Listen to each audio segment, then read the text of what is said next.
आधी भीड़ है छट चुकी, आधी भीड़ है छट चुकी, कुछ भाग गए हैं मैदान से। ठीक है, आधी भीड़ है छट चुकी, कुछ भाग गए हैं मैदान से।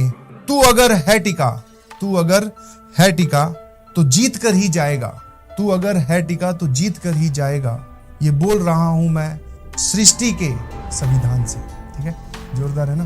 पुराना एक पैटर्न रहा है कि जो लोग टिके रहते हैं फाइनली उन्हीं के ही माथे पर टीके होते हैं।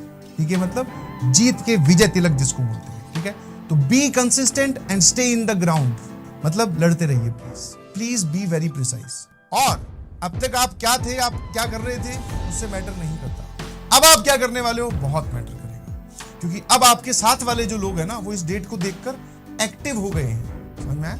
अब तो हो सकता है कुछ लोग डल पड़े हो, ठीक है सर जो चल रहा है ठीक है, उसको एकदम बोलते ना लीनियंट मोड में करते जा रहे थे, बट अब वो लोग भी एक्टिव हो गए। तो वो एक्टिव हो गए और आप एक्टिव नहीं हुए तो भी यह समस्या वाली बात है, क्योंकि जो एक्टिव हो जाएगा और जो अच्छे से पढ़ाई करेगा, कंसिस्टेंट रहेगा, वो ऑब्वियसली रैंक ले जाएगा, क्योंकि सीट्स तो लिमिटेड है ना। जो सबसे जाके पहले हाथ रखेगा उस पर वो सीट उसकी। क्या मेरी बात समझ पा रहे हो? ठीक है। और दूसरा मैं फिर बोल रहा हूँ बेटा, जो सिलेक्ट होते हैं जब उनसे पूछा जाता है तो वो ऑर्डिनरी ही निकलते हैं, ऑर्डिनरी ही बच्चे होते हैं। छोड़ दो टॉप 100 की बात बाद में करेंगे। उसके बाद के जो बच्चे हैं वो यही होते हैं जिसने अपनी मेहनत से अपनी रैंक बनाई होती है। समझिए प्लीज। और हमें सर एक डिसेंट रैंक स्कोर करनी है। Try to be in first 5000 और इन फर्स्ट 10,000 इन सेशन 1। अगर ऐसा हो गया तो आपका कॉन्फिडेंस अलग ही लेवल पे होगा। आप जेईई एडवांस इतने जबरदस्त तरीके से फोड़ोगे कि कोई इमेजिन भी नहीं कर सकता। समझ में? तो अभी सिर्फ आपको जेईई मेन सेशन 1 दिखना चाहिए। क्या मेरी बात से एग्री करते हैं आप? जिनका किसी प्रकार का बैकलॉग है तो उस बैकलॉग पे फोकस करने की बजाय करंट रनिंग चैप्टर्स पे फोकस कीजिए।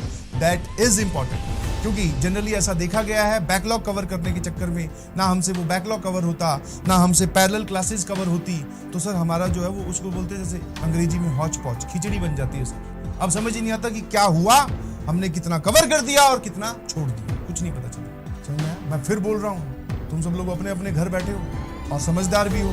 ठीक है, ज्यादा समझदारी के चक्कर में प्लान चेंज करके कुछ नया करने के ट्राई के चक्कर में प्लीज अपना नुकसान मत करो। जो चल रहा है चलने दीजिए, उसमें स्पीड अप कीजिए और एनर्जी लगा दो और जान लगा दो। आई होप एंड बिलीव जो मैंने बोला वो आपके दिमाग तक पहुंचा होगा।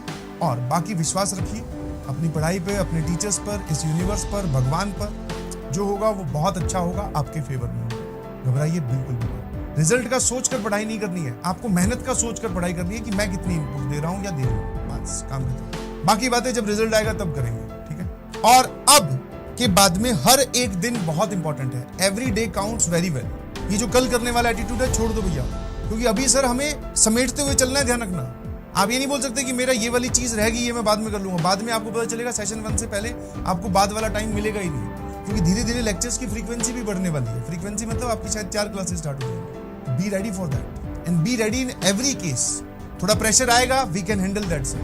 पूरी दुनिया में जितने भी जेईई के एग्जाम देने वाले हैं पूरे भारत में, सबके सब वो प्रेशर हैंडल कर रहे हैं। और जो प्रेशर वो हैंडल नहीं कर रहे वो शायद लाइन से बाहर है या वो लाइन से आगे हैं। दोनों बातें हैं। लाइन से आगे मतलब उन्होंने पहले ही कवर कर रखा है। तो दोनों ही कैटेगरी में आपको नहीं आना है। ना हमें सबसे आगे निकलना है सर, हम उस कैटेगरी में भी नहीं है, ना हमें लाइन से बाहर होना है। हमें लाइन में रहते हुए सबको पीछे छोड़ते हुए आगे बढ़ना है। क्या मेरी बात समझते हो? हाँ, आपको बहुत सारे प्लान्स मिल जाएंगे। YouTube पे आप जाएंगे तो बहुत सारे प्लान्स मिलेंगे कि आने वाले 3 महीने में आप अच्छा कैसे कर सकते हैं, आने वाले 4 महीने में आप कैसा कर सकते हैं।